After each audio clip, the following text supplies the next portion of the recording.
Alright, so real quick, I just want to go over the bow skill tree for the worm raid. I know a lot of people are wondering like what the best DPS is for the bow, and honestly, like I watch a lot of people play the raid and I see them have these very unoptimized builds and it kind of just hurts. So I just want to make a video about what I think the highest or best DPS is for the bow, specifically regarding the worm and like your role in the raid.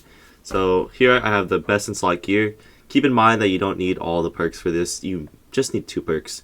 You don't need 3 perks to beat the raid. You just need 2 perks. So real quick, we're going to go over the essential perks that you need and then the extra perks that you might want to have, and also abilities and attributes as well. Of course, you're just going to want 5 BiS sword on each piece, and that's essential. Like hands down, you want 5 BiS sword. Secondly, you want the weapon perks. So the weapon perks I have here is Empowering Explosive Arrow and also Penetrating Rapid Shot. And third prio is Refreshing. So if you can have Refreshing on the rest of your gear, whether it's a third perk or just a second perk, right, because you have extra perks, that's completely fine and it's completely up to you. I don't know why this is this. So that's very simple and easy to understand, right? And of course, you want, as a ranged DPS, you just want Chitin padding, since you will be playing on top of the stage area and your role will be either to step on the platforms or just to pump DPS. You don't need as much strike damage reduction as like the melee do, because you won't be getting hit by its swing attacks because you're high up. You're just mainly going to be worrying about the acid he shoots and about the poison in general that can trail up there, right? Moving on down to the jewelry is the amulet, health, and strike protection. Just pile these 2. If you can get Refreshing as a third perk, that's fine. As for the ring, Heart of Anhurawak is a perfect ring for this build. It has Keen and Thrust and also Bloodletting as an extra, which is not super important to the build. If you can't get this ring, I just suggest rolling a Thrust plus CDR perk. So you just run Thrust plus Refreshing, that's completely fine. Prioritize Thrust over Keen. As for the earring, I have Refreshing Toast and then of course more CDR and Purifying Toast, just in case you have a debuff on you and you're going to want to cleanse it. I know some people could do like Healthy Toast instead, but I just don't think you need to have pots that active, especially when you're on bow. But if you think Healthy Toast is better, that's completely up to you, it's fine. Moving up to the bow. This is kind of an interesting one because I actually don't see a lot of people run it. But as you know, you can headshot the worm if you aim at the right place.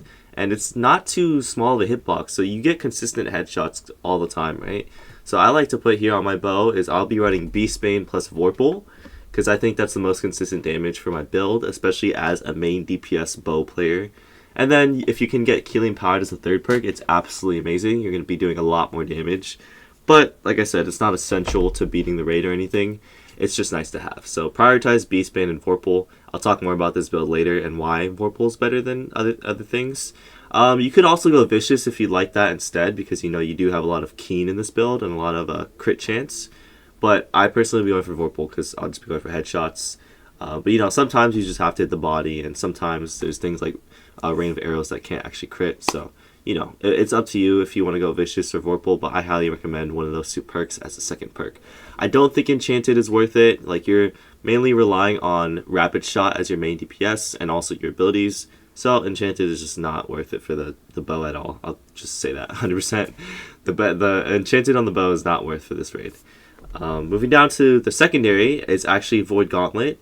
Very, very simple. You just want like a Keen plus Beastbane, that's fine. It doesn't really matter what you have on this, to be honest. So it doesn't matter too much, but I'll explain more as to why you want Void Gauntlet as your secondary. As the Heartrune, you just want Cunning Heartrune of Cannon Blast. This is the biggest DPS you can have and as a Heartrune, and there's nothing else that's really better than it, so you just want to run this, especially from range. It's super good damage. Keep in mind also, you can headshot with this Heartrune. As for the attributes, I just have 50 con, 460 dex. I noticed that in the raid, you don't really need as much con, especially as a bow player, because you're able to stand at the top. As long as you have all the resistances and consumables, Chitin paddings, you'll be completely fine with 50 con. As well as having a healer, right? Having a healer in your group will make it a lot easier as well. Oh, one thing I forgot to touch on is the gem in the bow. So you are going to want to have a diamond in your gem.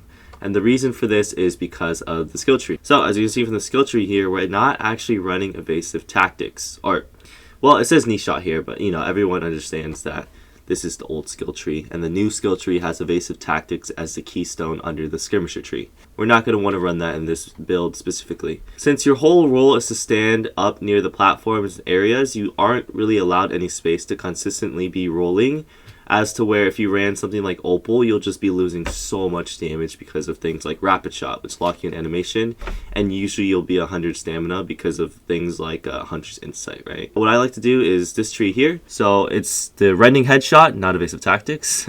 Closing in, super important as a perk. You're just going to have constant cooldown reduction. It's like 2 refreshing moves combined in one, and it procs on abilities.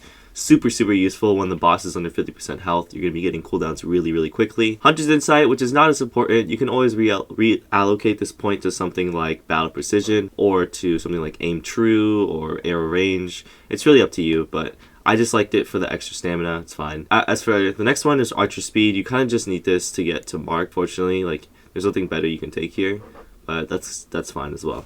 Also keep in mind that you can move the Rain of Arrows perks along with Hunter's Insight into the 3 perks on Poison Shot.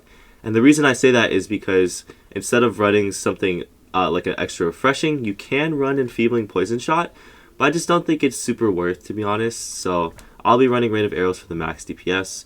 Another thing to keep in mind is you can headshot with Poison Shot, so it does a total of 124% weapon damage to the body plus the crit multiplier on the headshot. So it's completely up to you, but like I said, I saw that it's a 30-second cooldown and it's like not really worth in my opinion, because I think Rain of Arrows is just better for more DPS. Onto the right tree on Hunter Tree, this is where we have the essential perks here. You need all these perks, including Bullseye, Surprise Attack, Finishing Shot, Long Range. These are just very essential. Like I said, since we're running Vorpal, Bullseye is not as important, but just in case for things like Rain of Arrows, or if you happen to hit a body shot, just having that extra crit is really nice. Same thing with Hawkeye. Hawkeye is really important because when you're landing headshots, you're healing yourself, which means you're also able to be constantly topped off to have your diamond procced, right? So since your diamond's always going to be procced and ready, you'll never have to worry about downtime, and usually you'll have a healer healing you, so you'll always be 100% health. And Rapid Shot, of course, is the biggest damage, biggest DPS for the boss, specifically for the bow, because of how short the cooldown is. So as you can see here, it says 14 seconds along with refreshing on my gear, and along with this perk here, which is actually Rapid Accuracy. So it's really essential that you hit all 3 arrows on the same target, because it'll reduce the cooldown by 50%. So essentially what that means is your Rapid Shot is going to be on about a 7-second cooldown if the boss is above 50% health, but the cooldown will be even lower with closing in proc on the boss, right, if they're under 50% health. So with that combined, it's a total of around 65% cooldown reduction when you hit all 3 arrows, and I think that's absolutely absurd. Onto Explosive Arrow, you have a 228% weapon damage direct hit that also can crit on the direct hit, which isn't as important because, you know, it's only 50% weapon damage. It's overall 228% weapon damage due to Flame Arrow for 8%, and for the explosion damage, which is 170%, plus also the 50%, right? So a total of 228. So not only does it do really good main DPS damage, or single target DPS damage, it also applies a burn. And it also, what you usually want to do after you use Explosive Arrow is you want to use your Rain of Arrows so it can do more damage, or just use a heavy attack as well, whichever one, because you want your next attack after Explosive Arrow to be super amplified by the Empowering Explosive Arrow perk, which is why I say this is super essential for your build, especially for max DPS, right? And for the last perk is Concussion here, right? You want this keystone because, like I said, you're going to be always consistently hitting headshots, and that's how you get your max DPS, right? And dealing 20% more, as to where Evasive Tactics is only 15% more, is not as important. And it's actually just a DPS loss, so I highly recommend just playing Concussion instead. And of course, you also have a 50% chance to get your arrows back, which is kind of nice, right? It's a good trade-off, but this whole build revolves around not having to roll at all. You can always stay at permanently at 100 stamina, and you never have to worry about rolling for max DPS. You can just stand there and absolutely shred and pump with your abilities if you know your rotation correctly. Now, I wanted to go a little bit in depth about the actual DPS rotation. So keep in mind that you always want to follow up your abilities with a light attack, right? So what you want to do is you want to light attack and then use an ability, and then light attack and then use an ability, right? It's just overall more DPS. So try and keep that in mind. For the secondary, which I'm going to go to right now, is actually the Void Gauntlet. And the reason for this specifically is because of Oblivion. Oblivion is a 15% power to the feet and to anybody that's around you. and it's literally just more damage for your bow, right? Making sure that you're not switching off of your bow and losing that extra killing power damage is also a high skill gap if you do get this best in slot bow, so keep that in mind as well. You want constant uptime on your killing powered. Another thing I also see people do sometimes is they use all of their abilities and they use explosive arrow last, and then they switch off to their secondary, and god, it hurts me so bad because when they use their explosive arrow and switch to put down the void gauntlet oblivion or something, they're losing 20% damage on the next attack, and it's like that's such a big DPS loss when it all gets added up. So just keep that in mind that you want to follow up your explosive arrow with either heavy attack or rain of arrows, because it's just really important to have as much burst as possible. Now, as you can see on the right tree here is we have Baleful Tether. If you're able to tether the boss, it gives you a 20% empower and also weakening the boss by 20%. So that, just maximum empowers is really important, because we are losing so much empower without having evasive tactics, then we aren't getting near the empower cap as often, which is why I say concussion is better. Same thing for Essence Rupture, like doesn't really matter too much. You just get stamina and you heal yourself on hit. So it's a little extra healing along with Hawkeye, so it's about 30% of your damage done in headshots, which is pretty nice, but like I said, you're never going to have to really worry about health in this kind of raid as a bow, unless you're doing the mechanics wrong or something, or just getting hit by very avoidable attacks. So there is a secondary that I can recommend, is actually Hatchet, if your team actually needs a Hatchet that plays Throwing Tree. So sometimes not all the melee will have Rending Throw, and someone will have to run Rending Throw. So if you need to do that, you can do that as well. It is a 20% rend on throw. Just keep in mind that you have to throw it near the head because it won't reach otherwise. So make sure that you're constantly having uptime on rending throw as well, knowing when to switch off your bow and toss it over. You also have social distancing as a safeguard if you kind of need to. Extra roll, right? So if you're ever in a sticky situation where you're out of stamina and you need to like reposition, say the worm is coming out the ground or anything, you can just use social distance to get out of it really quickly. As for the rest of it, you don't really need these perks, to be honest. You can just move all the rest of these perks into the Berserker side and take Berserk and along with Death Defy. But personally, I just wanted to see all the Throwing Tree activated, so I want to see how to test out the damage would do.